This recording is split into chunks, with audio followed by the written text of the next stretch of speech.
Estimados participantes, muy buenas tardes. Bienvenidos al curso gratuito de Auxiliar en Educación Primaria. Darles la cordial bienvenida a todos y a cada uno de ustedes a este curso gratuito. Estamos ubicados en la provincia de Andahuaylas, en el departamento de Apurímac, exactamente al sur de nuestro querido Perú. Quisiéramos saber desde dónde llevan el curso, desde dónde se conectan, desde dónde se comunican. A ver si nos dejan unos mensajitos por el chat del Meet, los vamos a estar leyéndolos. Somos una institución con más de 7 años de experiencia, orientada a ofrecer educación virtual gratuita de alta calidad a nivel nacional e internacional. El equipo del tecnológico está conformado por la plana administrativa, por los docentes académicos y asimismo por los asistentes académicos de cada curso. Si deseas conocer más sobre nuestros cursos gratuitos, estamos en las redes sociales, estamos en Facebook, YouTube, TikTok y en Instagram.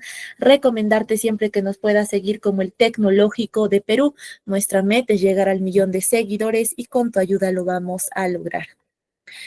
Buenas tardes, Jesús. Nos dice desde Cajamarca, muy bien, buenas tardes, Angie desde Colombia, Rosalín desde Perla Alta, buenas tardes, Viviana, Alondra desde Lima, muy bien, muchos saludos para ustedes. Decirles que este viernes 8 de noviembre estamos aperturando muchos cursos gratuitos, entre ellos psicología infantil, gestión pública, psicología educativa, herramientas de la IA para la educación y el curso de computación básica con Windows. Recomendarles siempre que tomen una fotito, una captura para que puedan tener conocimiento sobre los cursos que estamos por habilitar, estimados participantes. Para mayor información, ahí está el numerito en pantalla, 979-483728. Son cursos 100% gratuitos, no pagan matrícula, no pagan mensualidad. Invitarles siempre a vuestros familiares, a vuestros amigos, para que puedan ser parte del tecnológico. Soy Sherali Camargo, asistente académica del curso. Para cualquier duda, consulta que puedan tener, comunicarse al 914-767009. Siempre estoy pendiente de vuestras dudas, de vuestras consultas. Recordemos que nuestro docente del curso es el licenciado Paul Jesús Andrade Paredes, especialista en el curso de auxiliar en educación primaria. Buenas tardes, Nicole. William nos dice desde Andahuaylas. Muy bien. Buenas tardes, Víctor. Elizabeth desde Nazca. Nuestra frecuencia son 2 días a la semana, los días lunes y miércoles de 4 a 5:30 de la tarde. La duración del curso es de 2 semanitas y hemos dado inicio este 4 de noviembre del 2024. Nuestro temario está conformado por 4 sesiones académicas. El día de hoy estaríamos abarcando la sesión número 2, desarrollo infantil. Nuestra metodología de trabajo, clases 100% en vivo, clases virtuales, usamos la plataforma de Google Meet. Nuestros docentes cuentan con materiales didácticos para facilitar vuestro conocimiento. Tenemos una comunidad de WhatsApp en donde siempre estamos mandando vuestras clases grabadas, materiales y recursos adicionales. Y al finalizar estas 2 semanitas académicas vamos a dar nuestro respectivo examen final. El certificado va a salir con mención en auxiliar en educación primaria a nombre de la institución El Tecnológico. La certificación saldrá con 90 horas con una calificación final mayor o igual a la nota 14. El certificado sale con un código único de registro y el código QR para verificar que es 100% original. Tiene un costo muy simbólico de 40 soles, el trámite es totalmente opcional, pero recomendarte siempre que realices tu trámite correspondiente, ya que esto acredita tu conocimiento. Decirles que estamos respaldados por la Cámara Nacional de Comercio del Perú. Tenemos convenios firmados con distintas instituciones, ahí ustedes pueden ver en pantallita. Posteriormente vamos a seguir firmando más convenios con otras instituciones, seguramente ya van a tener conocimientos sobre ello. Vamos a culminar nuestra presentación con una oración para el alma. El día de hoy el libro de Josué 1:9 nos dice: mira que te mando que te esfuerces y seas valiente, no temas ni desmayes, porque Jehová tu Dios estará contigo en donde quiera que vayas. Amén. Con todas las personitas que están en sala el día de hoy, buenas tardes, bienvenidos y bienvenidas al curso gratuito de auxiliar en educación primaria.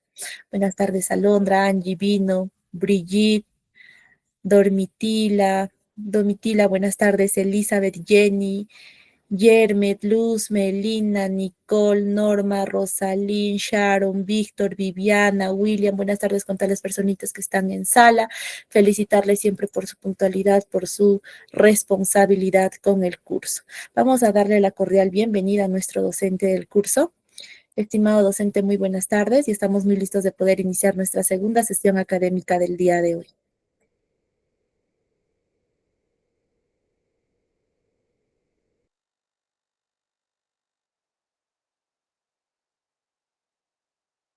Buenas tardes con todos. Me confirman, por favor, si es que me logran escuchar por el chat, si es que se escucha bien. Y voy a compartir pantalla también.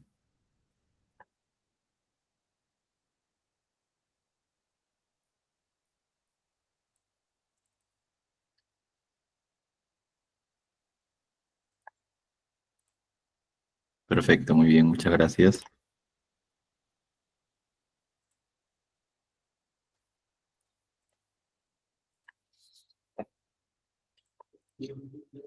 Listo, ¿se logra ver la pantalla también?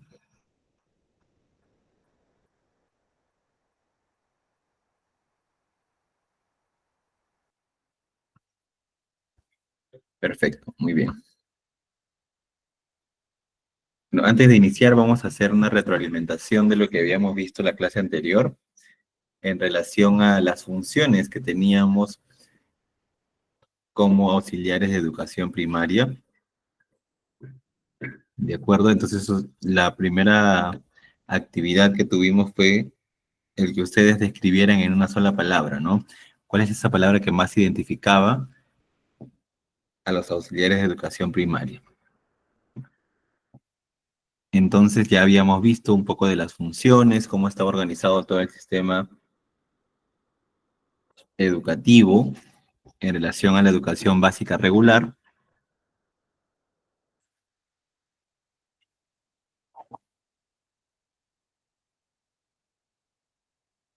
Así que el día de hoy, como parte de la sesión número 2, vamos a ver sobre el desarrollo infantil.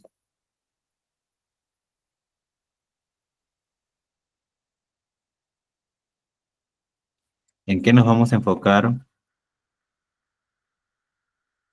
cuando hablamos del desarrollo infantil? De repente también vamos a tocar un poco el tema de las teorías cognitivas y también la parte emocional. Como lo habíamos mencionado en la primera sesión, nosotros tenemos que tener en consideración que tanto la parte cognitiva como la parte emocional tienen que ir de la mano. Y es algo que siempre se va a resaltar para poder lograr los aprendizajes significativos, que es lo que en realidad buscamos, seamos docentes o auxiliares. Entonces, en este caso, vamos a hacer el enfoque en cuanto al desarrollo infantil en relación a algunas de las teorías cognitivas y cómo se relaciona esto, porque como hemos visto en la sesión número 1, ustedes son parte de, ¿cierto? Son parte de la clase, son parte del aprendizaje de los estudiantes. Entonces vamos a ver las etapas del desarrollo cognitivo y socioemocional, los principios básicos del aprendizaje, en este caso en niños de 6 a 12 años, que es la educación primaria, y la influencia del entorno en el desarrollo infantil. ¿Okay? Vamos a tratar de enfocarnos en esos tres aspectos que son importantes. Entonces, iniciamos. Pero antes de hablar acerca de las teorías cognitivas, existen ciertos procesos que nos guían, que nos orientan y que a la larga, conforme vamos creciendo, nos vamos desarrollando justamente en eso, porque estos procesos que vamos a mencionar el día de hoy son procesos innatos. O sea, nosotros nacemos con estos procesos y a medida que vamos creciendo y nos vamos desarrollando, también vamos desarrollando estos procesos. ¿Ustedes conocen cuáles son los procesos cognitivos? ¿Conocen alguno de los procesos cognitivos? Si los pueden mencionar por el chat, algunos de los procesos cognitivos, si de repente hemos escuchado por ahí acerca de estos procesos.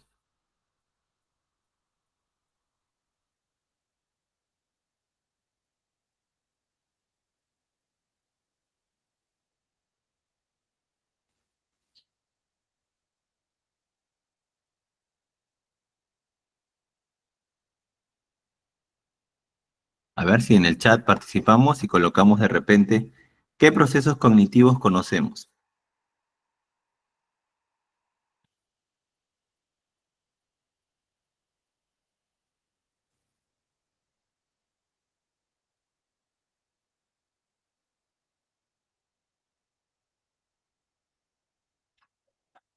¿Conocemos algunos de los procesos cognitivos, ya sean los de alto nivel, los de bajo nivel? No hemos escuchado antes acerca de los procesos. En todo caso, para poder igual ir viéndolos. Les hacía mención a si es que ustedes habían escuchado sobre los procesos cognitivos, ya sean procesos de alto nivel o procesos de bajo nivel o básicos y superiores, exactamente, muy bien. Exacto. Conocemos algunos de estos procesos justamente como lo comentaron en el chat, de los procesos cognitivos básicos y los superiores. Ok, conocemos entonces la clasificación general, por lo que entiendo en el chat, pero vamos a mencionar algunos de ellos que son parte de los procesos justamente y cómo contribuyen al desarrollo infantil. ¿Ok? Entonces, aquí tenemos nosotros algunos de estos procesos que son importantes dentro de la etapa infantil, etapa en la que se encuentra justamente en constante desarrollo. ¿Ok? Entonces, ¿qué es un proceso cognitivo? Es un conjunto de acciones organizadas de manera que como resultado se produzca la captación, modificación, codificación, almacenamiento o recuperación de la información. En este caso, como vemos aquí en la pantalla, hemos considerado a 5 procesos, ¿ok? De los cuales 3 de ellos pertenecen a los de bajo nivel o básicos y 2 de ellos pertenecen a los de alto nivel. ¿De acuerdo? Entonces, si ustedes pudieran clasificarlos a estos procesos que se encuentran aquí, ¿cuáles considerarían ustedes que se encuentran en los de bajo nivel o los básicos? ¿Cuáles serían esos 3 procesos que considerarían ustedes que son los iniciales?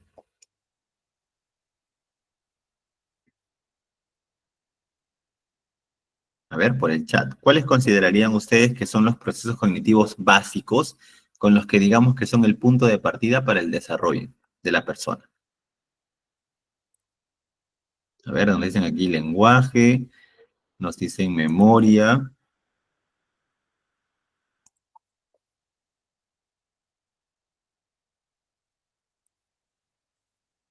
¿Qué más? A ver.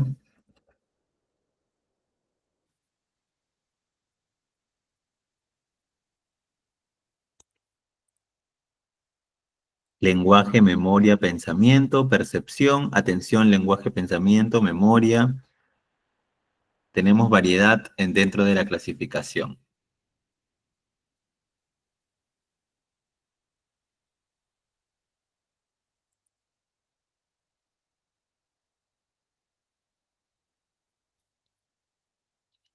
¿Es cierto?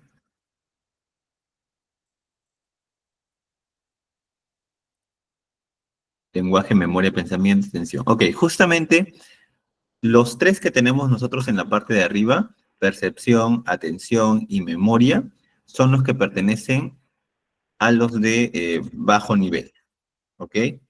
O los básicos, como he leído por ahí, ¿de acuerdo? Y el lenguaje y pensamiento son los que pertenecen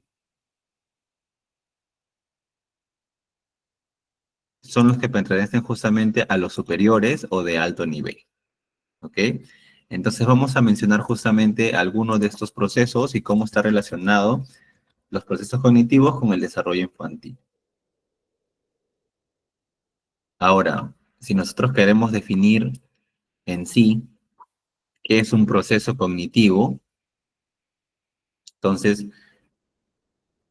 los procesos cognitivos, en resumen, se entienden como todo aquel conjunto de operaciones mentales que realizamos de forma más o menos secuenciada, con el fin de poder obtener algún tipo de producto mental, ¿ok?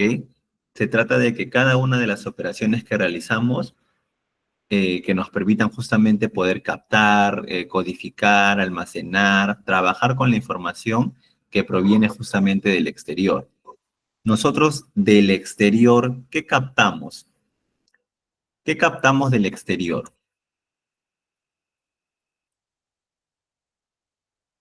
¿Qué captamos del exterior? ¿Qué recibimos del exterior?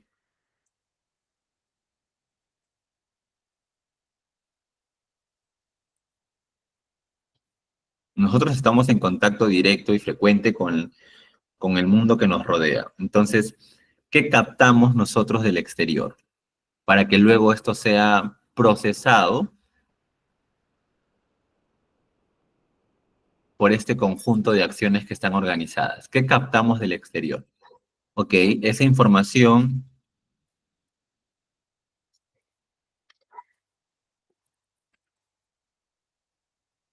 sería que nosotros logramos captar qué cosa. Bueno, imágenes, nos dicen aquí, conocimiento, información.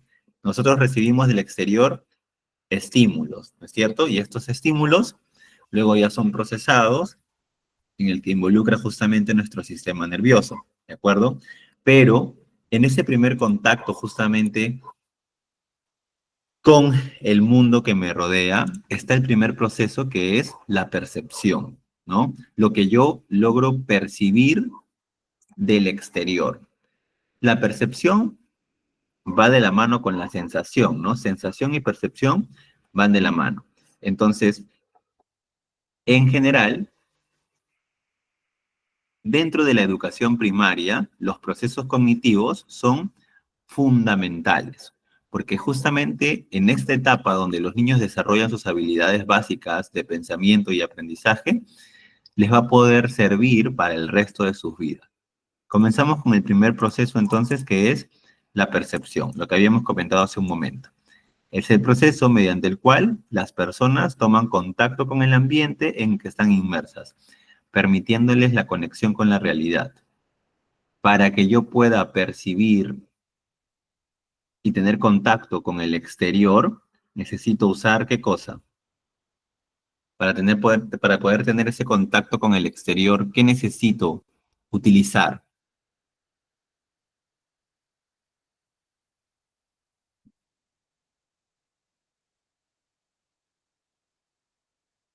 Muy bien, los sentidos, exactamente.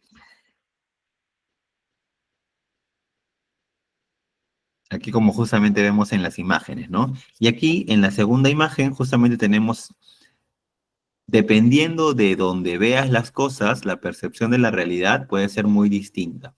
Ustedes, si es que se inclinan de un lado o del otro, van a darse cuenta que ¿cuántas barras ven? ¿Cuántas barras ven en la imagen número 2? ¿Cuántas barras logran ver en la imagen número 2?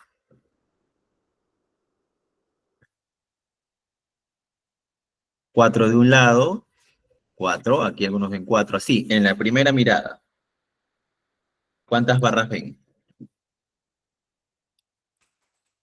3, 4, dependiendo, entonces justamente como dice ahí, ¿no? Dependiendo de dónde vean las cosas, la percepción de la realidad puede ser distinta. Algunos ven 3, otros ven 4. Si te mueves de un lado o del otro, vas a darte cuenta justamente que hacia eso apunta la percepción, ¿ok? Entonces, hacia eso apunta el lado de la percepción, esa interpretación de los estímulos sensoriales que reciben del entorno. Entonces, esto nos va a permitir a nosotros, y en este caso a los niños, poder comprender su realidad y poder relacionarlos con ella. En primaria, los docentes, o en este caso ustedes, los auxiliares también, que son parte de la sesión de clase, usan materiales visuales, auditivos, kinestésicos, para poder ayudar a los niños a poder percibir y procesar la información de manera mucho más variada, ¿no? Que habíamos hablado en la sesión pasada sobre lo multisensorial, que no solamente en una clase nos enfoquemos en la parte visual o en otra clase la parte auditiva, no, sino tratar de darle a los niños diversas fuentes en las que ellos puedan procesar la información. ¿Ok? Entonces, en la percepción hacemos uso de los sentidos. ¿De acuerdo? Luego, pero yo puedo tener una percepción de todo lo que me rodea. Ahora, de todo lo que me rodea, yo voy a centrar de repente mi atención. A ver, un momento. No se logra ver el texto que está ahí en el PPT.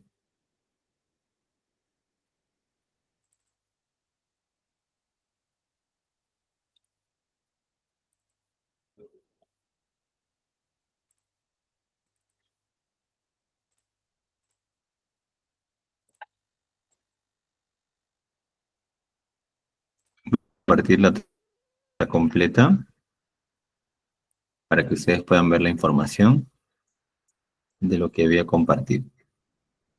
Ok, y justamente lo que les estaba diciendo. Yo puedo tener una percepción, ¿no? Que es mi primer contacto con la realidad. Todo lo que yo puedo observar y lo que puedo percibir.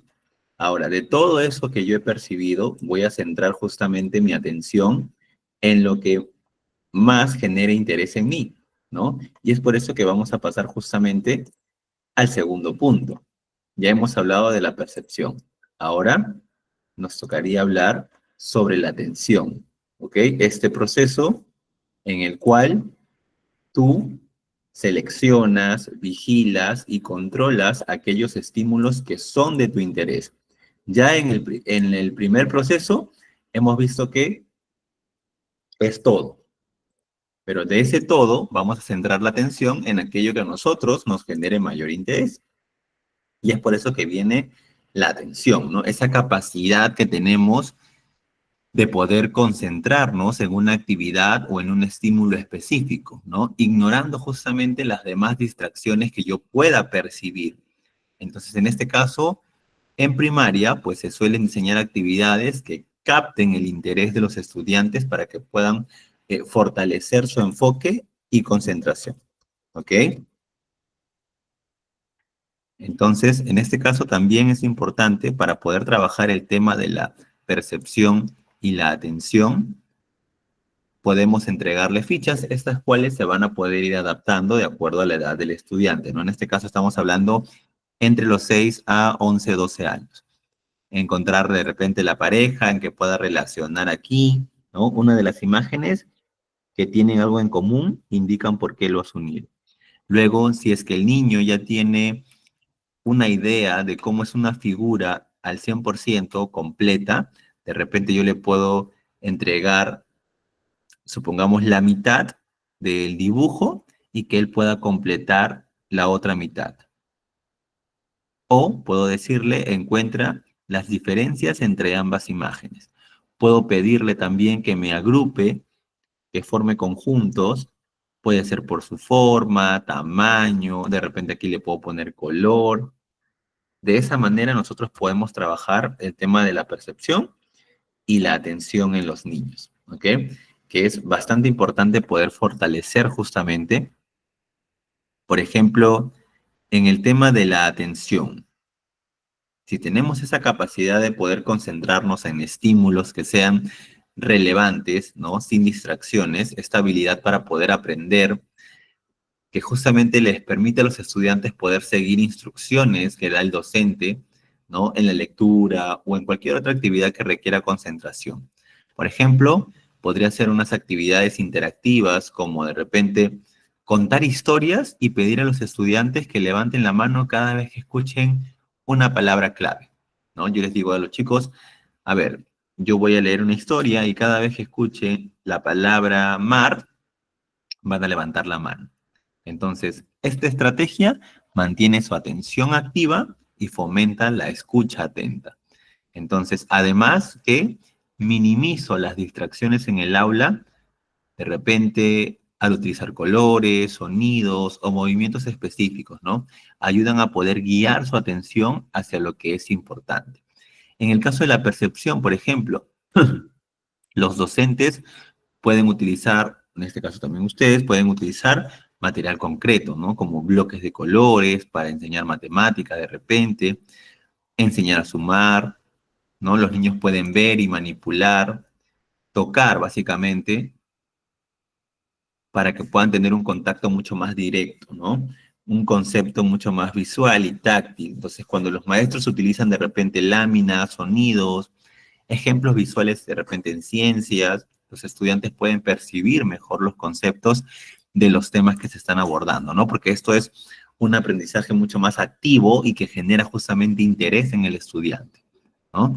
Ya lo habíamos mencionado que lo que se busca hoy en día en la educación es que el estudiante sea un ente activo, que sea parte de la sesión, ¿ok? Ahora, este es el tema de la atención y la percepción. Ahora pasamos a la memoria y aún seguimos, de hecho, en el proceso cognitivo todavía básico, ¿no? El de bajo nivel. La memoria es la función cognitiva que permite codificar, almacenar y recuperar la información del pasado. Ok, en este caso, para la memoria, es esencial que esté la adquisición de conocimientos, permitiendo justamente que los estudiantes recuerden lo aprendido, ¿no? Que esa es la idea. La memoria a corto plazo les va a ayudar a ellos a poder procesar la información en el momento, mientras que la memoria a largo plazo es la que almacena lo que van aprendiendo en las diferentes áreas.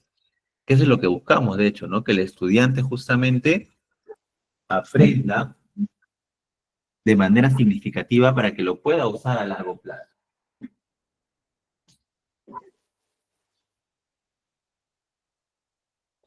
¿no? Y no solamente sea de repente un aprendizaje de momento, de que lo logró ahí, ok, te evalúo, listo, ya lo aprendiste, vamos a la siguiente clase y ya te olvidaste. Esa no es la idea, ese no es un aprendizaje significativo, ¿ok?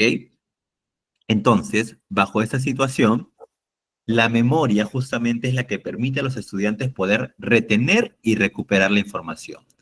La memoria de trabajo es importante para las actividades en el momento, mientras que a largo plazo almacena conocimientos para su uso futuro. De repente, en actividades de matemática, ¿no? Cuando un niño debe resolver problemas, puede que inicialmente use los dedos para contar, pero con el tiempo memoriza operaciones básicas como las tablas de multiplicar para poder recuperar más rápido la información. También los ejercicios de repetición, ¿no? El tema de la práctica de la ortografía, el vocabulario, ayudan a que pueda almacenar información en la memoria a largo plazo. ¿Ok? Hasta ahí son procesos de bajo nivel, procesos cognitivos de bajo nivel. Ahora vienen los de alto nivel, que es justamente el lenguaje y el pensamiento, ¿no? En este caso, entonces, el lenguaje consiste en el conocimiento y el uso del sistema de signos y sonidos que compartimos con el resto de personas. La forma en cómo nosotros nos vamos a comunicar con los demás, ¿no? Entonces, es la base, ¿no? Es la base para poder comunicarse y expresar sus ideas. ¿Cómo? A través de la lectura, de la escritura, de la interacción con los otros niños. Los niños justamente son los que desarrollan habilidades lingüísticas que son cruciales para su desarrollo cognitivo y social, para ambos aspectos. Entonces, como hemos mencionado, es esencial para la comunicación y la expresión de ideas. Cuando lees, escribes, hablas y escuchas de manera efectiva, ¿no? Por ejemplo, la lectura en voz alta es una estrategia común que no solamente mejora la fluidez lectora, sino que también ayuda a los estudiantes a poder escuchar y comprender nuevas palabras, ¿no? Entonces, de repente, pueden pedirles que describan lo que han leído o que escriban un resumen, fomentando justamente el uso de un vocabulario nuevo. Otro ejemplo es cuando de repente los niños trabajan en grupos para crear una pequeña historia y luego la van a presentar, lo cual también promueve la comunicación oral y la colaboración, ¿no? El trabajo colaborativo que es bastante importante. ¿Ok? Entonces, este punto ya viene a ser de alto nivel porque es cuando el niño y la niña ya tiene esa capacidad de poder expresar sus ideas de una manera mucho más clara y ordenada, ¿no? Dependiendo obviamente de la edad en la que tenga. Y luego viene el pensamiento. En este caso, El pensamiento nos dice que permite relacionar diferentes informaciones de manera estructurada, establecer estrategias de resolución de problemas y obtener conclusiones. Entonces, en este caso, bueno, va de la mano también con las habilidades cognitivas, ¿no? Esas habilidades que le permiten justamente reflexionar sobre su propio aprendizaje, cómo saber cuándo necesitan ayuda, que puedan identificar estrategias que les van a ayudar a poder comprender o mejorar o autorregular su aprendizaje. Estas habilidades se desarrollan justamente ya en niveles más avanzados, ¿no? En primaria se comienza como que a cultivar de una manera mucho más gradual, ¿no? De repente con juegos educativos, trabajos en equipo, lectura en voz alta, tareas de resolución de problemas, reflexión sobre el aprendizaje, porque ya tenemos que hacer que el niño reflexione, ¿no? Que establezca por él mismo, generando la autonomía justamente, estrategias de resolución de problemas, que sepa analizar qué debe hacer aquí, qué es lo correcto aquí, cómo debería desenvolverme en esta situación, ¿no? Ese es el pensamiento, ¿ok? Que piense, que razone, que analice, ¿no? Que haga inferencias, que establezca relaciones entre ideas. Entonces, esta habilidad es crucial para el desarrollo justamente del pensamiento crítico, ¿no? La resolución de problemas. De repente, en una clase de ciencia, un docente podría plantear una pregunta de ¿qué pasaría si colocamos una planta en un lugar sin luz? Ok, eso animaría a que los niños hagan inferencias basadas en sus conocimientos, ¿no? En matemática, de repente, resolver problemas de suma y resta en situaciones cotidianas en las que él se pueda presentar, como de repente calcular cuánto dinero necesita para comprar ciertos productos, ¿no? Y de paso justamente fomentamos el razonamiento, ¿no? De repente podría pedir a los estudiantes que al final de una actividad reflexionen sobre lo que les resultó más fácil o más difícil, ¿no? Por ejemplo, después de una actividad de lectura, se les puede pedir que identifiquen qué estrategias usaron para poder entender mejor el texto. Esto obviamente son estrategias de acuerdo a ciertas edades, ¿no? También se pueden implementar gráficos de autoseguimiento, donde de repente los estudiantes registran sus avances y dificultades, fomentando justamente la autoconciencia de su proceso de aprendizaje, ¿no? Como habíamos mencionado justamente, juegos de memoria, como de repente, no sé, Simón dice, ¿no? Aquí ayudamos a trabajar la memoria de trabajo y la atención, ¿ok? Aprendemos a secuenciar, ¿no? Historias interactivas, los cuentos, donde se le pide a los estudiantes que adivinen lo que sucederá a continuación, para que promuevan justamente el razonamiento, el lenguaje, los grupos de lectura y escritura, ¿no? Los proyectos en grupo, donde los estudiantes leen un libro y luego escriben un resumen o continúan la historia, fortalecen el lenguaje, la memoria, un tablero de preguntas y respuestas, de repente, ¿no? Al finalizar una clase, tener un tablero donde los niños formulen preguntas y respuestas sobre lo aprendido. Entonces, lo cual justamente promueve el razonamiento y la metacognición a permitir que reflexionen sobre sus dudas y sobre sus conocimientos. ¿Ok? Entonces, estos 5 procesos son muy importantes dentro del desarrollo infantil. Ya hemos clasificado entonces a los de básicos o los de bajo nivel o inferiores, la percepción, la atención y la memoria. Y a los de alto nivel, el lenguaje y el pensamiento. ¿Ok? Así los vamos a clasificar de esa manera.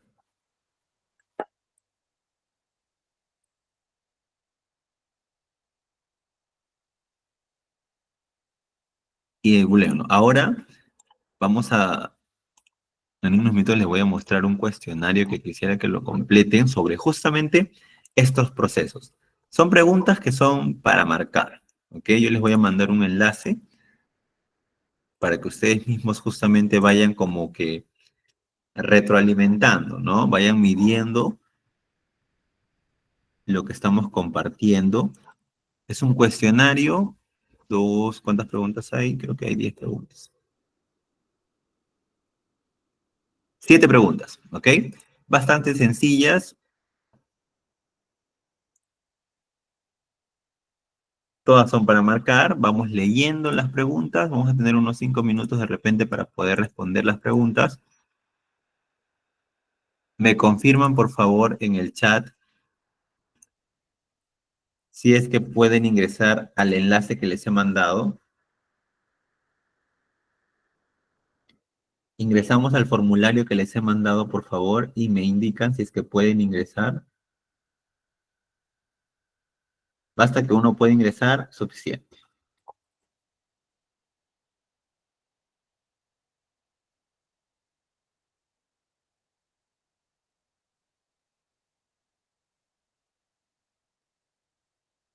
Perfecto. Entonces, ingresamos al enlace que les he mandado y vamos a tener unos 5 minutos para que puedan responder a las preguntas que están ahí, ¿ok? Marcamos la respuesta, o en todo caso, si es que de repente no podemos ingresar, también lo voy a compartir por aquí, y vamos diciendo las respuestas por acá, ¿ok? Pero vamos a ponerlo aquí.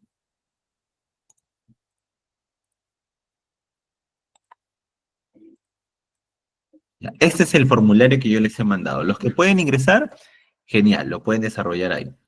Los que no, los vamos a ver entonces por este medio. ¿Ya? Aquí tenemos justamente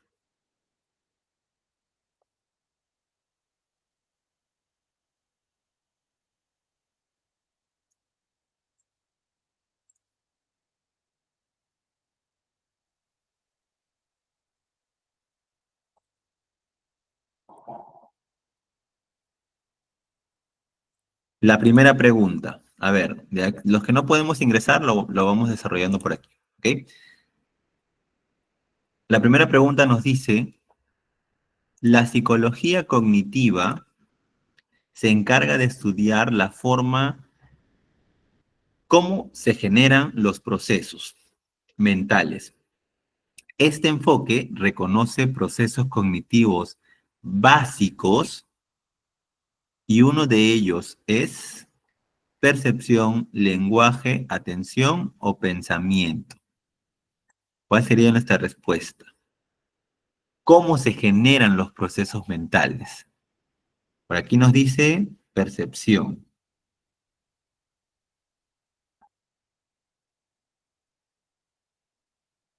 A ver, los demás.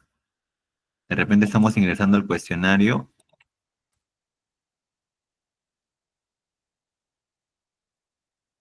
Aquí nos dice percepción, ¿no? La psicología cognitiva se encarga de estudiar la forma en cómo se generan procesos mentales. Ahora, este enfoque, ¿a qué hace referencia?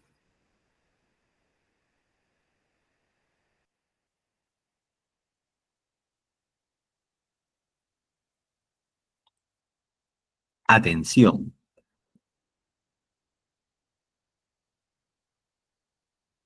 Claro, porque aquí estamos hablando de que ya se están generando procesos mentales, ¿no? Ok, aquí vamos a ver, atención, nos dicen, otros percepción, ahorita lo vamos a analizar. La recepción de un estímulo le corresponde a la y su interpretación a la, a ver, aquí cómo sería. La recepción de un estímulo le corresponde a la y su interpretación le corresponde a la, ¿cuál sería la alternativa? A, B, C o D. Percepción y sensación, memoria, inteligencia, percepción, memoria, sensación, percepción. ¿Cuál sería la alternativa correcta aquí? ¿A, B, C o D?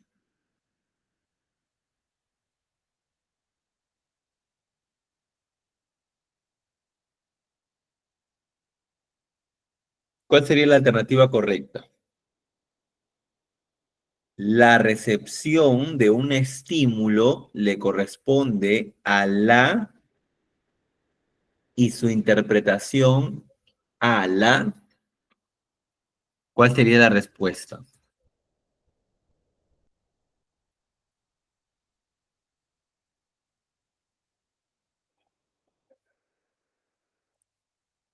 Nos dice la B, otros nos dicen la A, la A.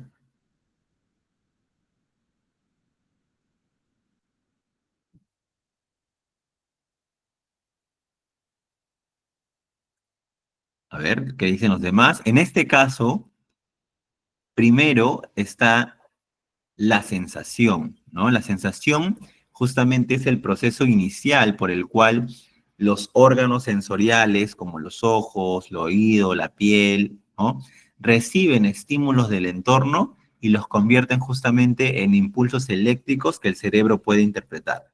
Entonces, de repente, cuando tú tocas una superficie caliente, los receptores en la piel detectan el cambio de temperatura y envían una señal al cerebro. Esta señal es una sensación pura de calor o ardor, sin interpretación aún, ¿ok?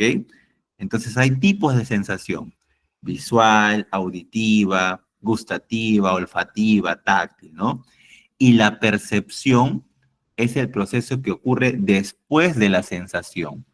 En esta etapa, el cerebro interpreta y da sentido a las sensaciones, justamente en el cual integra experiencias previas, contexto, expectativas, ¿no? Por ejemplo, cuando ves una serie de mancha de colores, tu cerebro las organiza e interpreta para poder reconocer que se trata de repente de un objeto específico.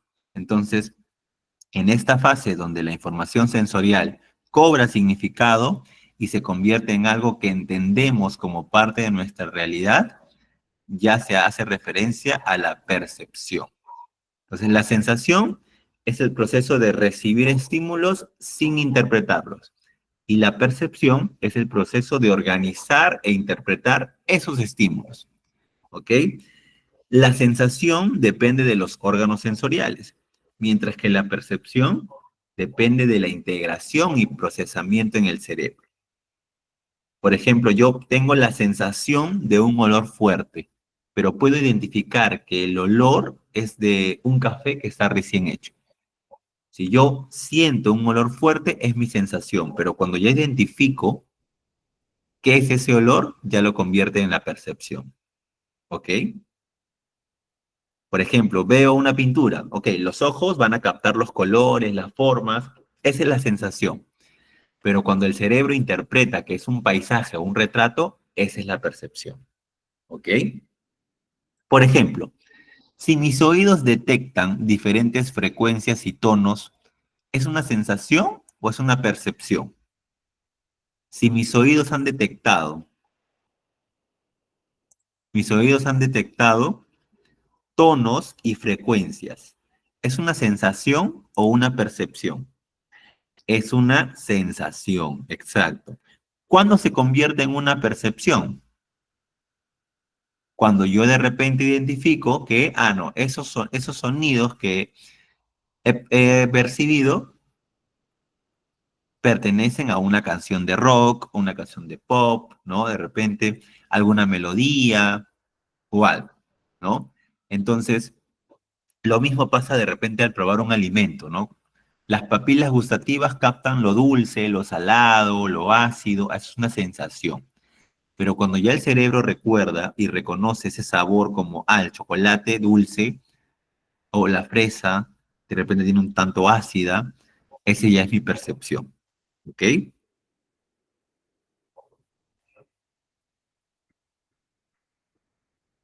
Claro, si de repente yo escucho un sonido, una frecuencia, es mi sensación, porque todavía no he identificado de dónde proviene eso. Pero cuando yo ya sé, identifico, ya se convierte en una percepción. Entonces, en este caso sería la alternativa D. La alternativa D. La recepción de un estímulo le corresponde a la sensación y su interpretación a la percepción. ¿Ok? El número 3. Almacena experiencias básicas que permanecen firmes en el tiempo. Almacena experiencias básicas que permanecen firmes en el tiempo. ¿Cuál sería la respuesta?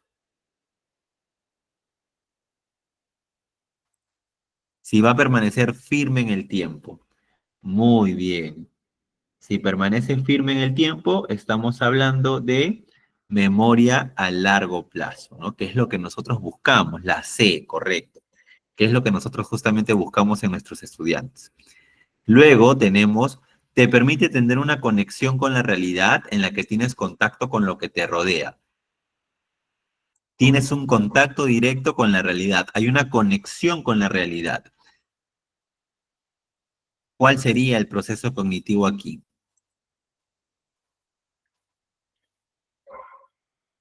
Tenemos un contacto directo con la realidad. Muy bien, exacto. La percepción, ¿no es cierto? Lo que habíamos hablado justamente hace un momento. La percepción, muy bien.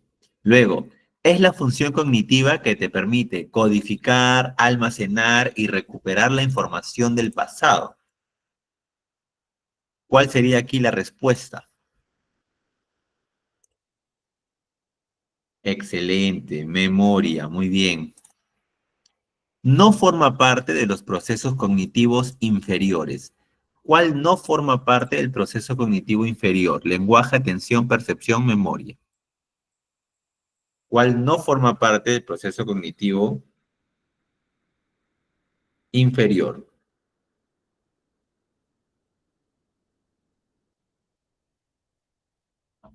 Lenguaje, muy bien, correcto. Consiste en el conocimiento y el uso del sistema de signos y sonidos que compartimos con el resto de las personas. Signos y sonidos, muy bien, excelente. Lenguaje, correcto. Marcamos aquí, ¿no? Lenguaje, aquí habíamos dicho que era memoria, aquí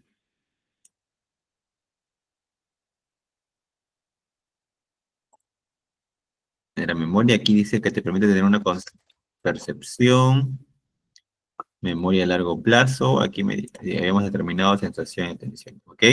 Entonces estamos de acuerdo con las respuestas, de repente hay alguna observación por ahí, tenemos alguna observación con lo que hemos marcado, todo en orden, así lo vamos a dejar. Ok, esto es como un pequeño feedback, una retroalimentación de lo que hemos visto solamente de los procesos cognitivos, que justamente es el punto de partida, ¿no? Es el punto de partida para pasar a las teorías cognitivas, ¿no? Lo que hemos estado viendo justamente. Entonces, ya tenemos claro cuál es la función de cada uno de estos procesos. Ahora vamos a pasar a las etapas de la industriosidad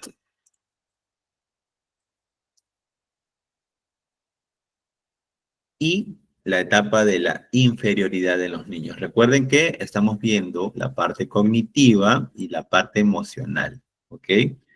Entonces, dentro de ese versus de la etapa, perdón, de la etapa de la industriosidad y la inferioridad, que va desde los 6 a los 12 años, en este caso, ¿qué nos dice de la industriosidad?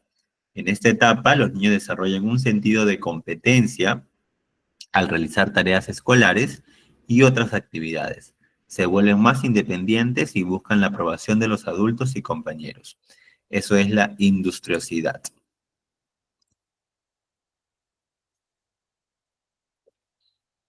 Y por otro lado tenemos nosotros a la inferioridad, que bueno, básicamente aquí estaríamos hablando de lo contrario, ¿no? ¿Cuándo es que se hace latente de repente estas etapas, ¿no? Dentro de la etapa de la industriosidad versus esta inferioridad, lo propone justamente el psicólogo Eric Erikson, ¿ok? Como una de las fases del desarrollo psicosocial de la persona.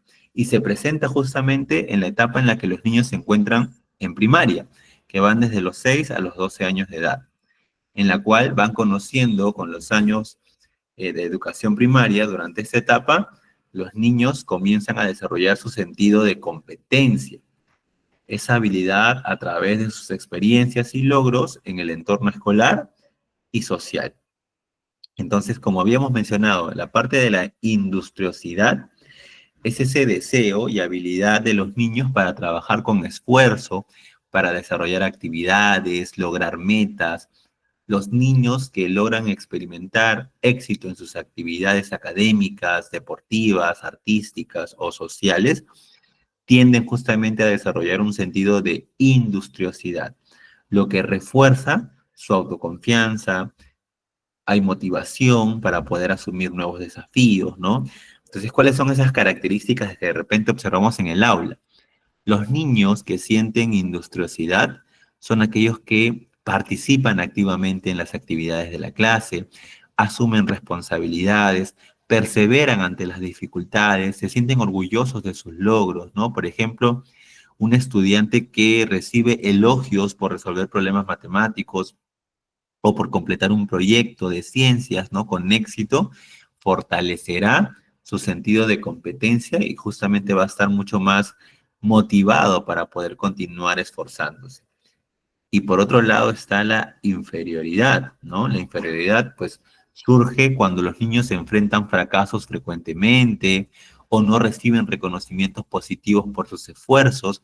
Entonces, esto puede hacer que se sientan menos capaces en comparación con sus compañeros. Desarrollan una percepción negativa de sus habilidades y van perdiendo interés en intentar cosas nuevas. Entonces, ¿cómo podemos darnos cuenta de repente en el aula? ¿Cuáles son esas características que se observan en el aula? Los niños justamente se sienten inferiores porque pueden permanecer de repente desmotivados, ¿no? Que evitan participar en actividades o tienden a volverse retraídos. Por ejemplo, un niño que intenta leer en voz alta, pero recibe comentarios negativos, puede desarrollar una sensación de incompetencia, ¿no? Lo cual justamente va a afectar su confianza para futuras participaciones.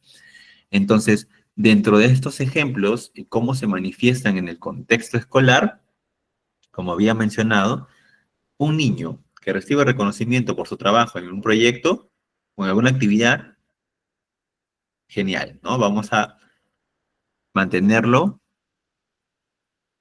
o vamos a reforzar el tema de su interés en aprender, vamos a mejorar sus habilidades, lo vamos a ver mucho más motivado a participar en más actividades, asumir nuevas responsabilidades, en poder ayudar a otros, ¿no? En poder liderar pequeños proyectos de repente, ¿no? En cambio, en la inferioridad va todo lo contrario, ¿no? Un estudiante que lucha por completar las tareas en matemáticas, que recibe críticas negativas en lugar de apoyo, entonces puede comenzar como que a dudar de su capacidad.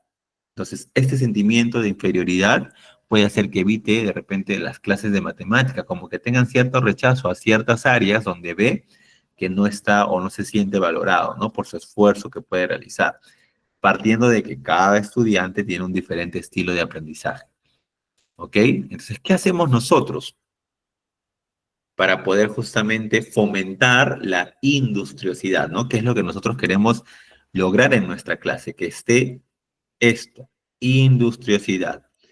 Y tenemos que reducir la inferioridad, ¿cierto? Entonces, yo, desde mi papel en el aula, lo que podría hacer en este caso es, primero, refuerzo positivo, ¿no? Tanto los docentes, el auxiliar, los padres, pueden elogiar los esfuerzos de los niños, ¿no? Incluso cuando de repente no tienen el resultado esperado, el resultado perfecto, entre comillas, para motivarlos y ayudarles a ver el trabajo duro que realizaron, ¿no? El esfuerzo que hay detrás. Una simple frase como, sé que te esforzaste mucho en esta tarea, bien hecho, puede marcar una gran diferencia, porque estamos valorando el proceso más que el resultado, ¿no? Fomentar la perseverancia, ¿no? Es importante enseñarles que el éxito requiere de esfuerzo, ¿no? Y que justamente los errores son parte del aprendizaje. Entonces un docente puede decir, si te equivocaste esta vez, no te preocupes, ¿no? Veamos qué puedes mejorar para la próxima. A diferencia de decir, no, está mal, inténtalo otra vez. La forma en la cómo trabajamos con los niños y cómo les decimos las cosas también es bastante importante, ¿no? Hay que establecer de repente metas que sean realistas, ¿no? Los maestros o los auxiliares en conjunto con el docente y los padres deben ayudar a los niños a establecer metas alcanzables, ¿no? Que correspondan justamente a su nivel de desarrollo. Esto evita que se sientan abrumados por expectativas inalcanzables, ¿no? Y que les permite justamente experimentar el éxito. Promover el trabajo en equipo y la cooperación, actividades en equipo o proyectos colaborativos en el cual permiten que los niños puedan apoyarse entre ellos, ¿ok? Aprenden de sus compañeros y hay un intercambio de ideas. Yo te brindo mi idea, tú me brindas tu idea, generamos una conclusión y la experiencia justamente es mucho más enriquecedora, ¿cierto? Porque tenemos justamente un sentido de logro colectivo. Entonces, esto puede fortalecer, perdón, su sentido de industriosidad y reducir los sentimientos de inferioridad, ¿ok?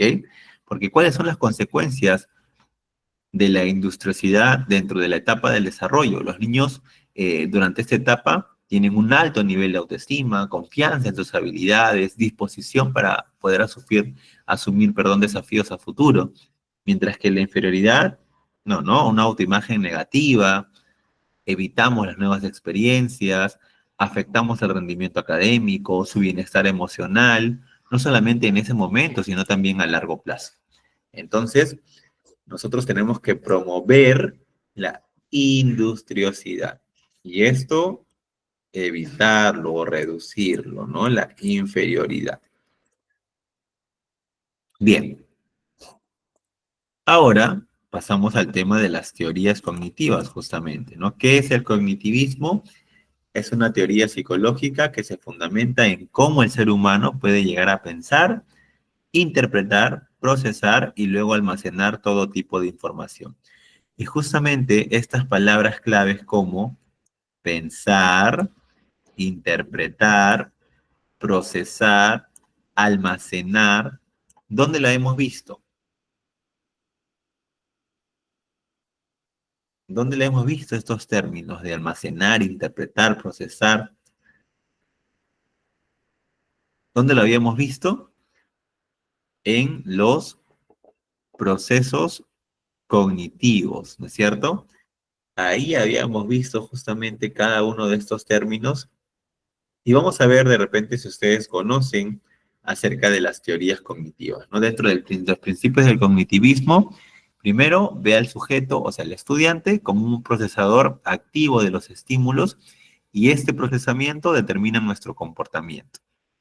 Aprender es desarrollar aptitudes para poder comprender la realidad que permitan justamente generar respuestas adecuadas ante diversos contextos, ¿no? Lo preparo para. Explora los siguientes procesos como memoria, percepción, recuerdo, olvido, transferencia y asimilación. Por medio de la asimilación se logra el aprendizaje significativo. Para desarrollar los procesos cognitivos, el cognitivismo permite que el estudiante sea consciente de sus propios procesos cognitivos, permitiéndole ser más independiente y reflexivo. Considera al individuo como un ser activo y constructor de su propio conocimiento. Deja de lado el tema de la educación tradicional, ¿no? Donde el estudiante solo se sentaba y era un receptor de conocimiento. Ahora no. Dentro del cognitivismo se busca que el individuo sea parte de la clase, que construya su aprendizaje, que construya su aprendizaje, ¿ok? Entonces, esto es lo que justamente nosotros debemos lograr con los estudiantes. Ahora, tenemos esos autores que son parte de las teorías cognitivas, ¿no? Como Piaget, Ausubel, Brunner, Gardner, Vygotsky, Gagne. Vamos a ver por medio del chat si es que ustedes logran reconocer alguna de estas teorías en la cual estos autores han aportado. Empezamos con Jean Piaget. Vamos a relacionar cada autor con su teoría, ¿ok? En Jean Piaget, ¿con cuál lo relacionamos? ¿Con qué teoría? Aprendizaje significativo, niveles de aprendizaje, interacción social, aprendizaje por descubrimiento, desarrollo intelectual por etapas. ¿Con cuál iría Piaget? ¿Con cuál relacionamos a Piaget? Ok, por aquí nos dicen desarrollo por etapas. ¿Qué dicen los demás? ¿Con cuál relacionamos a Jean Piaget? Aquí nos han dicho desarrollo por etapas. ¿Estamos de acuerdo con la idea? ¿O con cuál relacionaríamos a Jean Piaget? Por aquí nos dicen niveles de aprendizaje, ok. A ver, ¿qué más?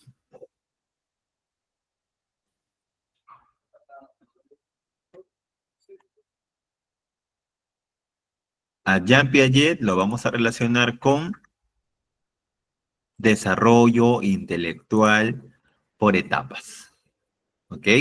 Esta es la teoría que se relaciona con Jean Piaget. Ausubel.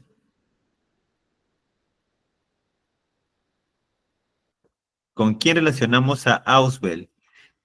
Aprendizaje significativo, niveles de aprendizaje, interacción social, aprendizaje por descubrimiento.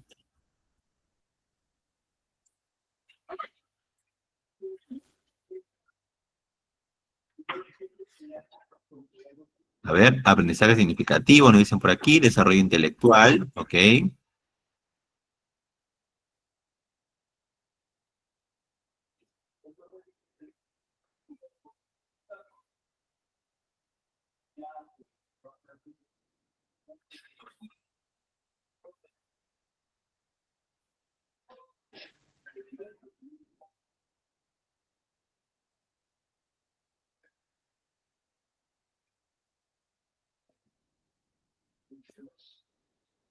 Ok, vamos a ver entonces con quién relacionamos a Ausubel y lo tenemos con el aprendizaje significativo, ok.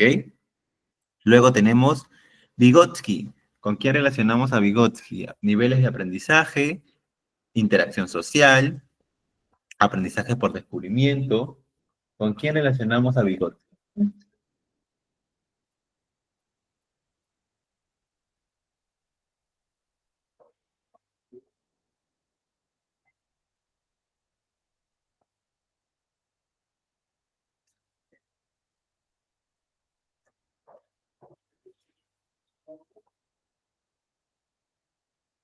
Nos dice social, interacción social. Muy bien.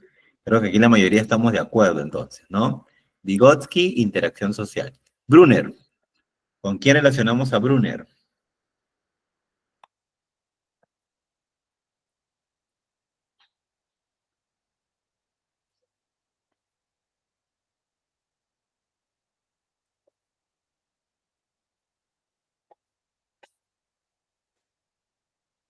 A ver, descubrimiento, ¿no? Nos dicen por aquí.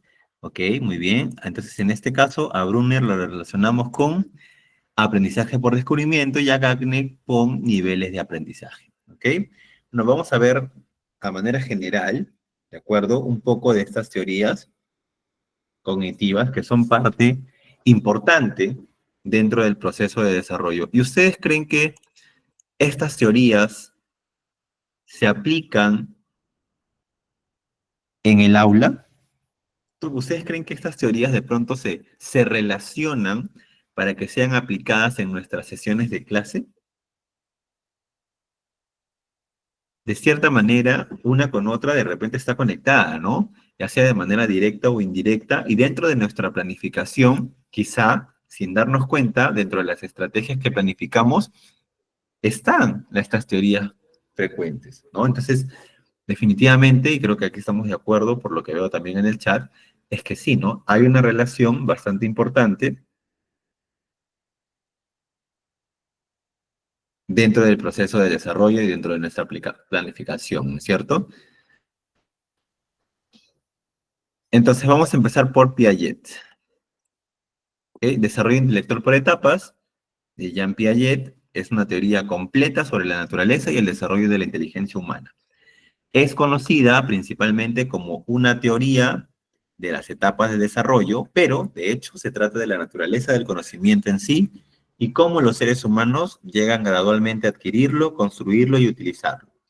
Mira, justamente acá tenemos el proceso cognitivo, ¿no? Percepción, adaptación, manipulación. Percibo la realidad, la adapto a mis necesidades, ejecuto, ¿no? Manipulo. Entonces hay que tener en claro bastante el tema de Jean Piaget, lo que nos manifiesta, ¿no? Ese desarrollo intelectual por etapas relacionado justamente a la educación primaria, que es lo que nosotros vamos a enfocarnos un poco más, ¿no? Entonces, en este caso, primero, en la etapa de 0 a 2 años, que es la etapa de inicial, ¿no? La etapa de estimulación temprana. En esta etapa, el niño interacciona con el medio a través de los reflejos innatos que va modificando y perfeccionando por ensayo y error. Según detecta que sus acciones modifican el entorno, se despierta en él una clara intención exploradora. Ok, esto es de 0 a 2 años. De 2 a 7. En esta etapa, cuando el pequeño desarrolla la capacidad de representación, el niño crea imágenes mentales de la realidad, imita las acciones de los adultos y sus iguales, muestra claros signos de juego simbólico y sus competencias lingüísticas mejoran notablemente. Bueno, esta es en la edad de 2 a 7 años, ¿no? Pero en este caso, nosotros nos podríamos enfocar, cuando hablamos de la de 2 a 7 años, bueno, desde 6 años ya están en la primaria, ¿cierto? Primer grado. Entonces, los niños eh, aún piensan de una manera mucho más egocéntrica, ¿no? Lo cual significa que tienen dificultades todavía para ver las cosas desde la perspectiva de los demás. Entonces, ellos se basan en percepciones inmediatas, ¿no? En experiencias concretas, pero aún les cuesta entender conceptos abstractos o de causa-efecto de manera completa. Utilizan un pensamiento simbólico, ¿no? Y está el juego de roles. Entonces, lo que les permite justamente poder asociar y comenzar a poder comprender ciertos símbolos como letras y números, ¿no? Entonces, de repente en el aula, en esta fase, los docentes, en ayuda de los auxiliares, porque aquí están muy presentes los auxiliares, suelen usar actividades de juego simbólico, de repente como dramatizaciones, representaciones visuales, dibujos, imágenes, colores, para poder explicar ciertos conceptos, ¿no? Se fomenta la socialización en el aula a través de actividades grupales para justamente poder ayudar a reducir el egocentrismo y poder comprender que hay diferentes puntos de vista, ¿ok? Y luego justamente pasamos a la etapa fuerte, ¿no? Bueno, que vendría a ser desde los 7 a 11 años, o en este caso, bueno, de 8 a 12. En esta fase de desarrollo es que el niño utiliza la lógica para hacer sus inferencias sobre los sucesos y realidades. Esto se debe a que sus conocimientos anteriores se han organizado en estructuras mucho más complejas y organizadas. Entonces, claro, en este caso, la mayoría de los niños en primaria que se encuentran en esta etapa, donde desarrollan habilidades cognitivas mucho más complejas y un pensamiento lógico aplicado a situaciones concretas, ¿no? ¿Cuáles son estas características de repente principales? Primero, el desarrollo del pensamiento lógico, ¿no? Los niños comienzan a aplicar la lógica para poder resolver problemas, pero aún dependen de objetos y situaciones concretas. ¿Por qué? Porque tienen dificultad para poder entender conceptos abstractos, ¿no? Si no tienen un ejemplo tangible. Está la conversación, la clasificación y la seriación. No son capaces de poder organizar objetos en categorías y entender la relación. Por ejemplo, pueden ordenar palitos de menor a mayor, pueden agrupar de repente por colores, por forma, tamaño. Entonces, pero todavía existe una manipulación de objetos. Y de manera gradual va descendiendo el tema del egocentrismo, ¿no? Los niños ya pueden ponerse en el lugar de otras personas y poder comprender que otros tienen pensamientos y perspectivas diferentes a las suyas, ¿no? Entonces, dentro del aula está el uso de materiales concretos, utilizar bloques, figuras geométricas, representaciones visuales, para poder enseñar conceptos matemáticos y científicos, ¿no? Ya que los niños justamente comprenden mejor las ideas abstractas cuando están representadas físicamente. Promover ejercicios de lógica, ¿no? Se les puede presentar actividades que requieran pensar de manera lógica, como clasificar objetos, resolver problemas matemáticos sencillos, hacer experimentos básicos para poder observar la causa y efecto. Nuevamente recalco las actividades en grupo, ¿no? Para trabajar de repente proyectos de equipo, debates, ¿no? Podemos aquí ayudar a los estudiantes a considerar perspectivas ajenas y fomentar justamente actividades de colaboración. Desarrollamos de esa manera también la empatía, ¿no? Entonces, esta es la etapa central, ¿no? La etapa fuerte, de 8 a 12 años, donde, bueno, básicamente aquí están en la etapa de educación primaria. Y luego viene el periodo de operaciones formales, que va desde los 12 a los 16 años, ¿no? Aproximadamente. En la adolescencia, cuando el niño desarrolla una operación compleja, el razonamiento hipotético deductivo significa que el adolescente ante un problema analiza todas las premisas y valora diferentes hipótesis sobre su casualidad o efecto. En este caso hay una mayor conciencia, ¿no? Hay una mayor conciencia sobre lo que se está generando. Entonces, existe una transición hacia la etapa de las operaciones formales, ¿no? Aunque la etapa de operaciones formales comienza oficialmente en la adolescencia, algunos estudiantes en los últimos grados de primaria comienzan a mostrar ya indicios de pensamiento formal. Esas características principales justamente están en el pensamiento abstracto e hipotético, ¿no?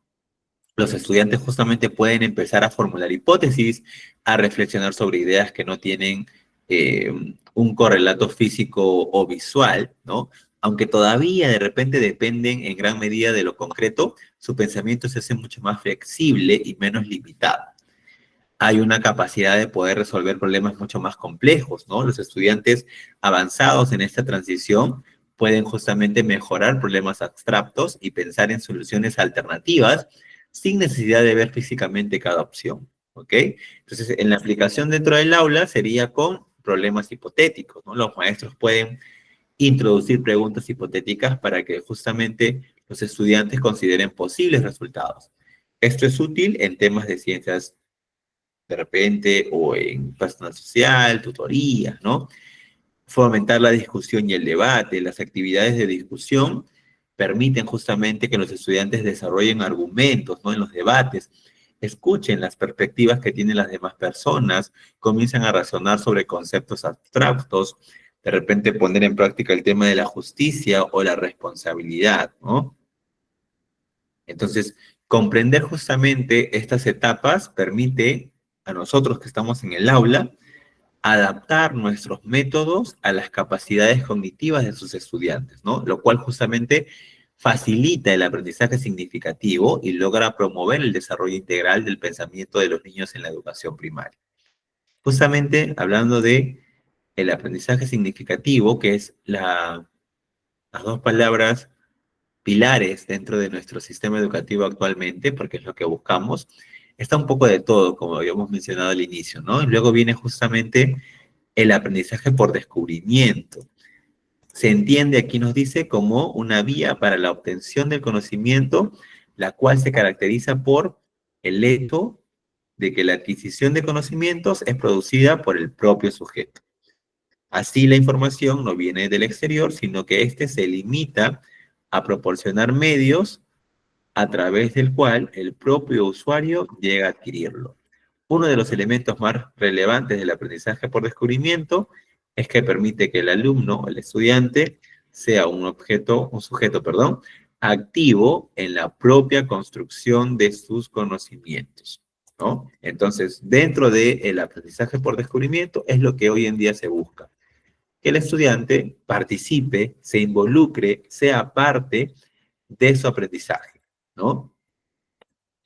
Eso es lo que buscamos hoy en día, ¿no? Que en muchas instituciones educativas veo que ya se está poniendo en práctica. Sin embargo, todavía existen colegios que mantienen una educación tradicional, donde más se basan en el tema de los contenidos y avanzar, avanzar, avanzar, y transmitir la información al estudiante que prepararlo realmente y formar estudiantes competentes, que es lo que se busca hoy en día, ¿no? Entonces, el aprendizaje por descubrimiento es un enfoque educativo justamente que permite a los estudiantes poder explorar, investigar, experimentar, para poder llegar justamente a sus propias conclusiones, ¿no?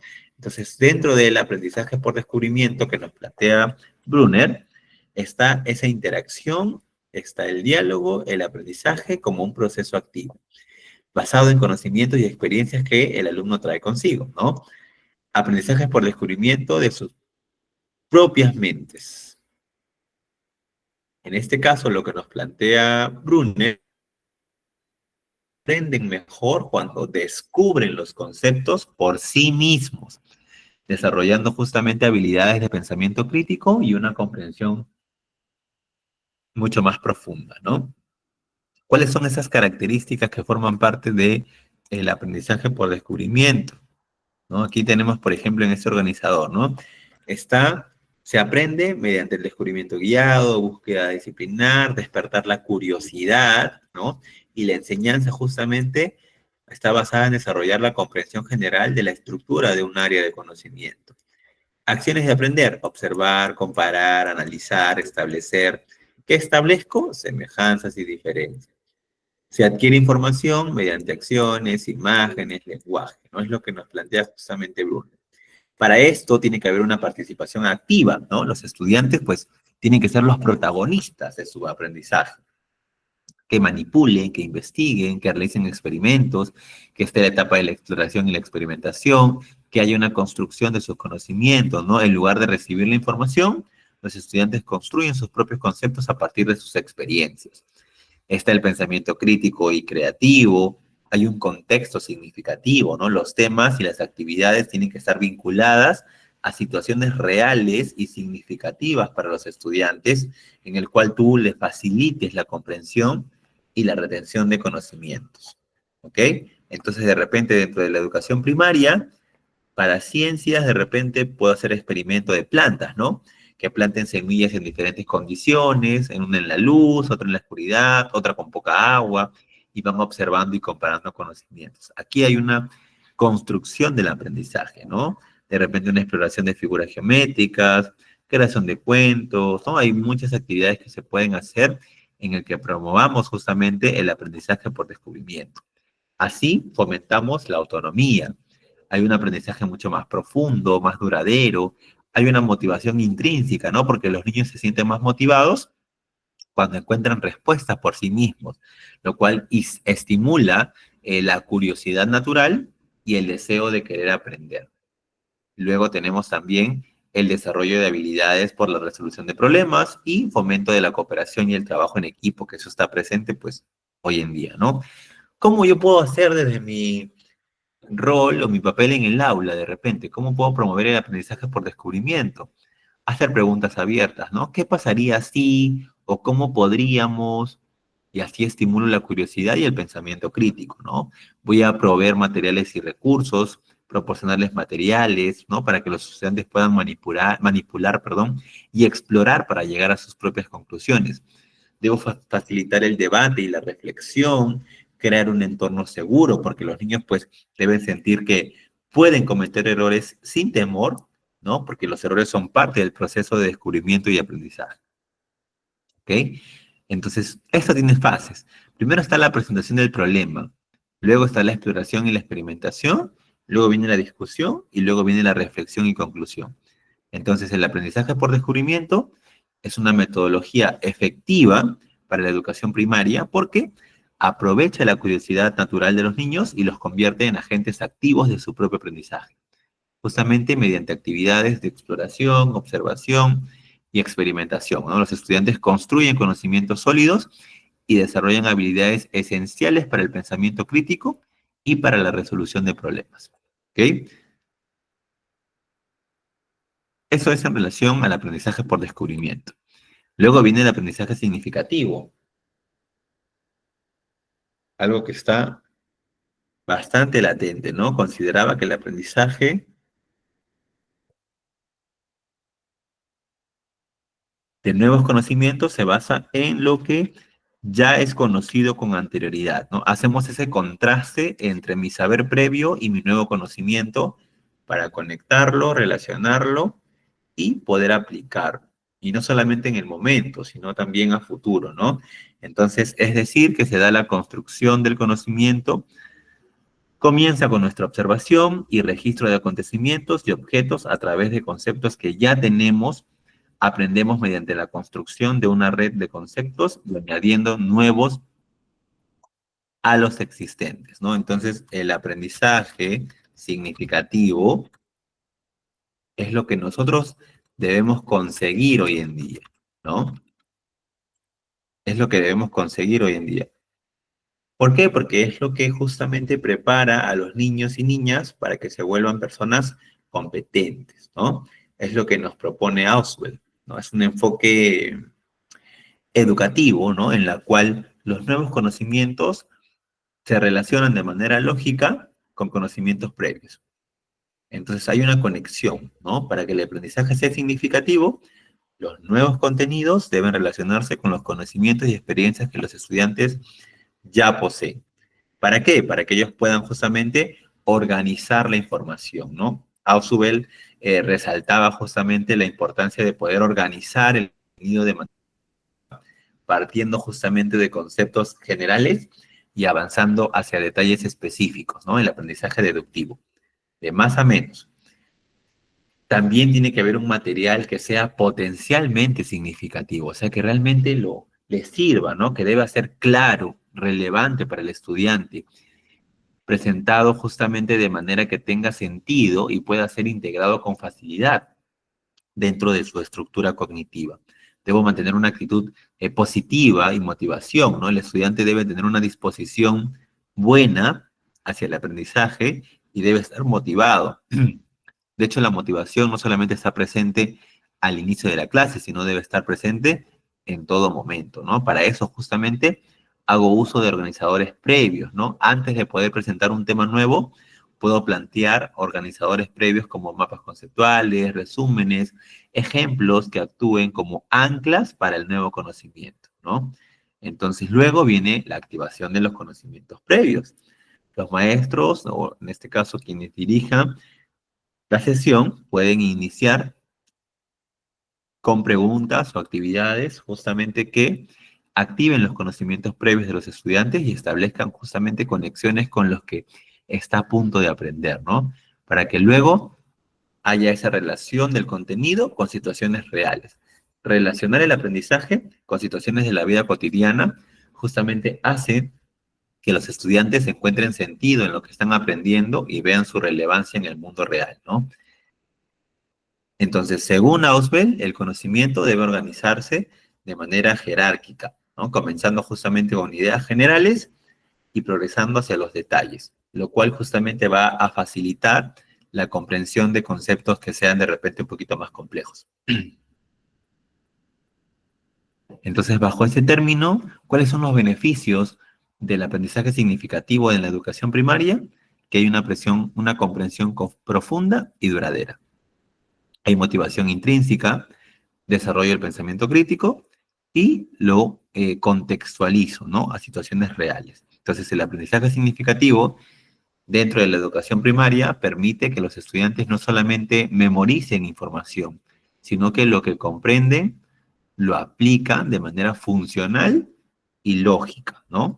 Al activar estos conocimientos previos, organizar la información y relacionarla con situaciones reales, entonces los docentes ayudan a los estudiantes a poder desarrollar un conocimiento estructurado y coherente para que lo prepare para aprendizajes mucho más complejos a futuro y sepa cómo desenvolverse en su día a día.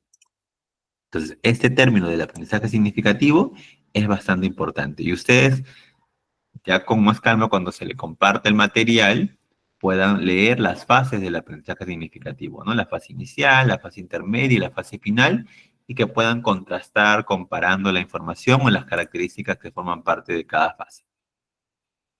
Entonces, el aprendizaje significativo dentro de la evaluación de los aprendizajes, ¿qué es evaluar? A ver, ¿qué es evaluar para ustedes? Podrían comentarlo por el chat. ¿Qué es evaluar para ustedes? ¿Qué es evaluar?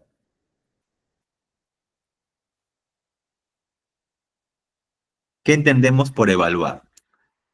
A ver, lo colocamos en el chat y yo lo voy a ir leyendo. ¿Qué entendemos por evaluar?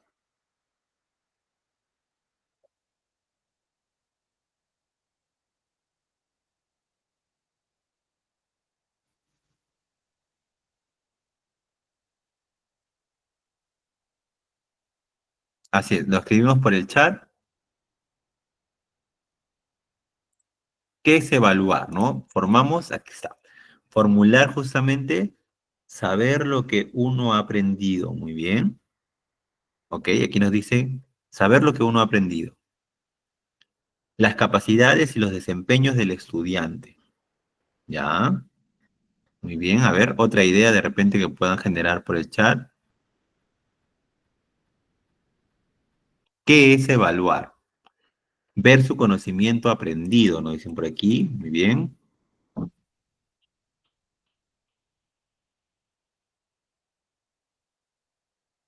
¿Qué más? A ver, ¿qué más podemos comentar? ¿Qué más? ¿Qué entendemos por evaluar? Su rendimiento, ver su conocimiento aprendido, el aprendizaje si ha captado las clases, ¿ya? A ver, ¿qué más?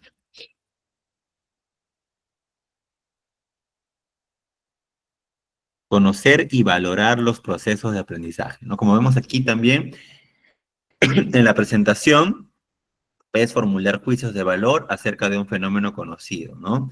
El cual vamos a comparar en base a criterios establecidos de acuerdo a los fines trazados.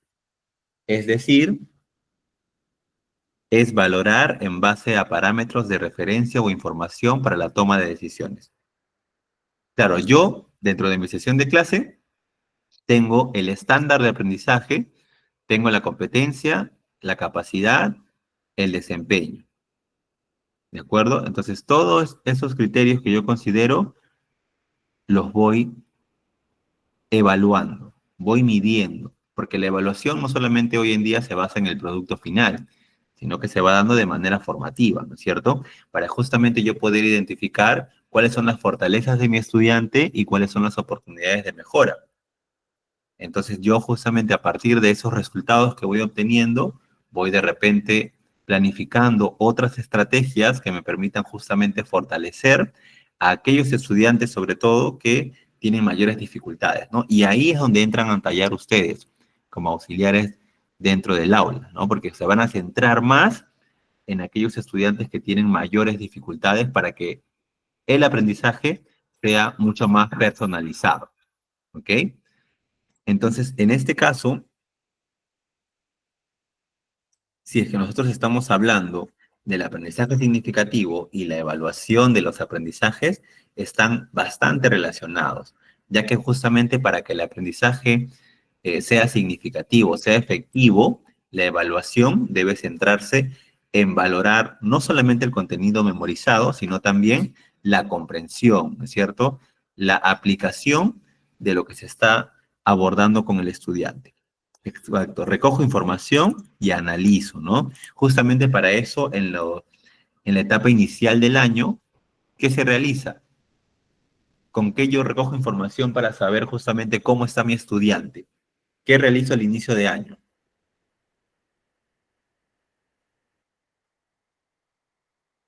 ¿Qué se lleva a cabo? La evaluación diagnóstica, ¿no es cierto? La evaluación diagnóstica que justamente me va a permitir poder recoger información clave para todo el proceso de aprendizaje del año, ¿no? Entonces, la evaluación hoy en día, como les mencioné, es continua y formativa, ¿no? Entonces, el aprendizaje significativo se favorece justamente con una evaluación continua que permita al docente identificar y apoyar las áreas en las que los estudiantes necesiten mejorar, ¿no? Estas evaluaciones se realizan durante el proceso de aprendizaje, permitiendo justamente constante retroalimentación y poder hacer ciertos ajustes en la enseñanza, ¿ok? Entonces, es bastante importante. La evaluación del aprendizaje significativo implica ir más allá de lo tradicional, ¿no? De esas pruebas escritas que está bien, pero también debo abordar bajo otras situaciones de cómo evaluar a mi estudiante. Métodos que permitan poder observar la comprensión, la aplicación, la reflexión de los estudiantes en torno a los temas que se van abordando. Esto no solamente ayuda a los docentes a tener una visión completa del progreso del alumno, sino que también permite que a los estudiantes se consoliden con un aprendizaje útil y aplicable a la vida real. ¿Ok? Es importante tener en cuenta la relación que está entre el aprendizaje significativo y la evaluación de los aprendizajes. Y justamente aquí tenemos en consideración las fases del aprendizaje, ¿no? Que está el tema de la expectativa, atención y la percepción selectiva, la fase de codificación, el almacenamiento en la memoria, la recuperación, transferencia, respuesta, refuerzo. Estas fases del aprendizaje, como vienen la motivación, la aprehensión, la adquisición, retención, recuerdo, generalización, desempeño y retroalimentación, lo vemos plasmado en estas acciones. Acciones del aprendizaje, como la activación de la motivación, el inicio de mi clase que debe ser motivadora para poder enganchar a mi estudiante, ¿no? Informar cuáles son los objetivos a los cuales yo quiero llegar con mi estudiante dentro de esta clase, ¿no? Darles como la meta de la sesión de clase. Dirijo la atención en base justamente a esa meta, estimulo la memoria, guío el aprendizaje, promuevo la retención, promuevo la transferencia y priorizo el desempeño, lo cual yo quiero lograr en esa sesión o en esa unidad con mi estudiante. Y luego retroalimento. Estos niveles de aprendizaje que nos propone GACNE, justamente lo vemos ¿dónde? En las sesiones de clase. En las sesiones de clase es donde en mi día a día, básicamente, es donde está presente justamente estas acciones del aprendizaje. ¿Ok? Y luego tenemos en la teoría sociocultural, ¿no? Que nos plantea justamente Vygotsky. ¿Qué nos dice Vygotsky? Las interacciones históricas, sociales y culturales del niño dan como resultado el aprendizaje y el desarrollo humano. Aprendizaje en la primera infancia, proceso por medio del cual el ser humano cambia sus ideas, sus conocimientos, sus comportamientos para conocerse a sí mismo y a su entorno. Entonces existe dentro del desarrollo humano lo interpsicológico y lo intrapsicológico, ¿no? Lo interpsicológico entre personas y lo intrapsicológico con uno mismo, ¿no? Estos conocimientos adquiridos de forma social, donde hay ese intercambio de ideas. Es por eso que dentro de mi clase yo siempre debo promover el trabajo colaborativo. El aprendizaje no es solo según la edad, sino el potencial que tiene cada estudiante, ¿no? El lenguaje es justamente la herramienta más importante dentro del aprendizaje también, y el pensamiento que va a permitir poder llevar al razonamiento, ¿ok? Entonces, es importante justamente poner en práctica el tema de las teorías cognitivas que hemos visto nosotros en relación a lo que fortalece tanto la parte cognitiva como la parte emocional, ¿no? Ya que lo hemos visto anteriormente que ambos van de la mano, ¿ok? Entonces, recordemos bien estas teorías, la teoría sociocultural que nos plantea Vygotsky, los niveles de aprendizaje de Cagné, el aprendizaje significativo de Auswell, el aprendizaje por descubrimiento que nos plantea Brunner y el aprendizaje en desarrollo por etapas que nos plantea Jean Piaget. Que hemos visto, hemos relacionado ello y también hemos hablado sobre los procesos cognitivos, ¿no? Tales como la percepción, atención, memoria, lenguaje y pensamiento. Hablamos un poco también de la parte emocional en cuanto a fomentar la industriosidad y reducir, ¿no?, la inferioridad en mis estudiantes. ¿Ok? Muy bien. Entonces, bueno, hemos avanzado el día de hoy un poco de ello, no sin antes justamente mencionar que las clases son gratuitas y que luego al finalizar la sesión en nuestra próxima semana van a poder tramitar ustedes su certificado con un costo simbólico. ¿De acuerdo? Vamos a acabar entonces nuestra sesión del día de hoy agradeciendo a Dios por mantenernos aquí unidos y esperando volver justamente a encontrarnos el día lunes de la siguiente semana en la sesión número 3, esperando que justamente este intercambio de ideas, tanto de mi parte como la de ustedes por el chat con esa participación activa, pues se mantenga, ¿no? En el nombre de Jesús, amén. Le voy pase a nuestra asistente académica. Muchas gracias. Muchas gracias, estimado docente, por la clase impartida del día de hoy. Agradecer también a ustedes, estimados participantes, por darse el tiempo de llevar el curso. Recuerden que la clase ha sido grabada. El día de mañana vamos a estar mandando la clase grabada de hoy por la comunidad de WhatsApp. Ahí está el numerito en pantalla para cualquier duda, consulta que puedan tener, comunicarse al 914-767009. Siempre estamos pendientes de vuestras dudas, de vuestras consultas. Entonces ya nos estaríamos encontrando el día lunes de la próxima semana de 4 a 5 y media de la tarde. Estar unos minutitos antes de las 4 en salita para iniciar con la presentación del curso, con nuestra sesión número 3, manejo del comportamiento en el aula.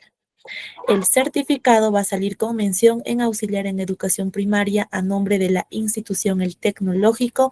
La certificación saldrá con 90 horas con una calificación final mayor o igual a la nota 14.